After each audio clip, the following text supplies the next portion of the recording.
Welcome to Skytech-Lens, the annual Ottawa Gala, once a symbol of Canada-U.S. friendship, took a dramatic turn on October 27, 2025. The joint ambassadorial toast, a tradition reaffirming unity, was abruptly cancelled.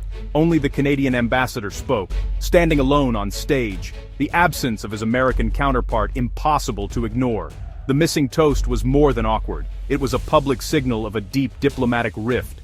Weeks of escalating tensions had finally boiled over, turning a night of celebration into a stark confrontation.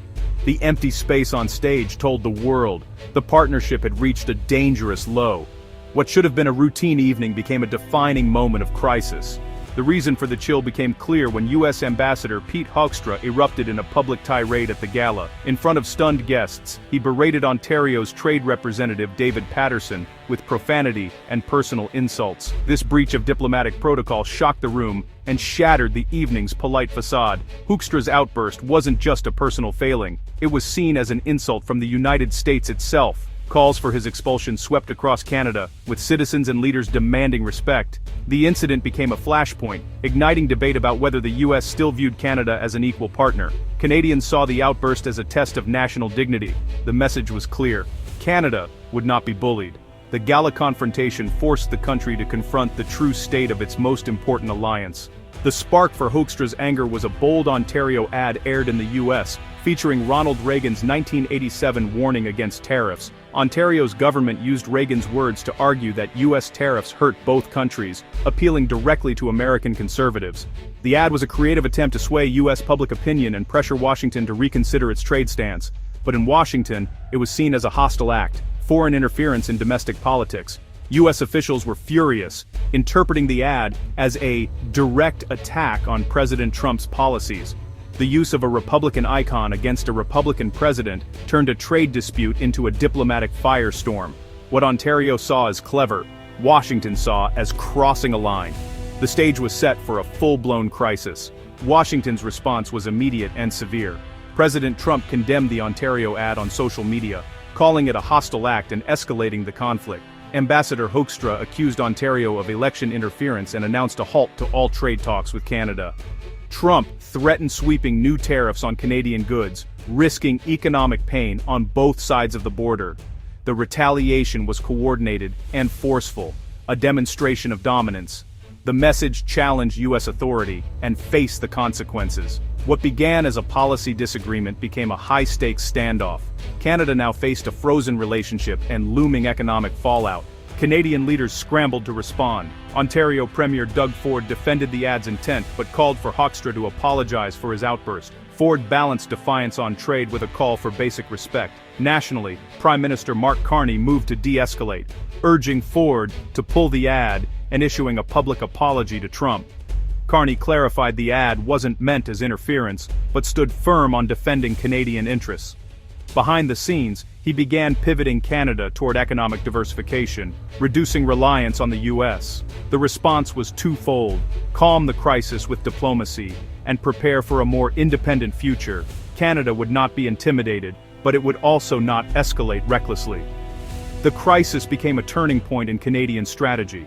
The fallout was immediate. Trade talks halted, economic cooperation stalled. Key sectors like aluminum, steel, and energy were left in limbo, creating uncertainty for businesses and workers. Ambassador Hoekstra threatened to end pre-clearance for Canadian travelers, risking further damage to cross-border ties.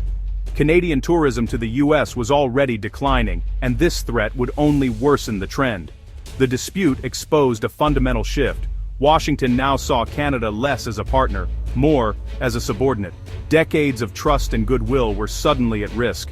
The world's closest partnership was now on ice. In response, Prime Minister Carney launched a bold pivot, building a more globally connected, independent Canada. The crisis was a wake-up call about the dangers of over-reliance on the U.S. Carney prioritized new trade agreements in Asia, strengthening ties with South Korea, Japan, and China. The goal: a resilient economy with diverse partners, not just one dominant neighbor. This shift extended beyond economics to diplomacy, security, and culture. Canada was no longer content to be defined by its U.S. relationship alone. The country was charting a new, more balanced course. Carney's vision included national security and industrial strength. Canada pursued a major submarine deal with South Korea, aiming to modernize its navy and reduce reliance on U.S. defense. The deal would give Canada a fleet of advanced submarines, boosting Arctic and coastal security. At home, the government launched a Made in Canada strategy, aiming to increase domestic steel production and reduce vulnerability to foreign tariffs. Investments in ports, energy, and housing were designed to build a stronger, more self-sufficient nation. The message: Canada would stand on its own 2 feet. By investing in itself, Canada was preparing for a future where it could shape its own destiny. The era of dependence was ending. The Ottawa Gala's empty toast became a symbol, a warning about the fragility of alliances. Respect, not just tradition, is the foundation of partnership.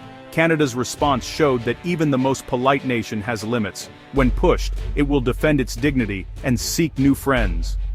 The lesson: alliances require constant effort, communication, and mutual respect. True strength is shown through reliable, respectful leadership, not bullying. As Canada builds a more global future, it does so out of necessity, not spite. The hope remains that the joint toast will return, not as a hollow gesture, but as a celebration of renewed respect. In a world of neighbors, respect is the only currency that matters. The story of the frozen gala is a reminder. Even the closest friendships must be earned, not assumed. Thanks for watching. Subscribe the channel for more updates.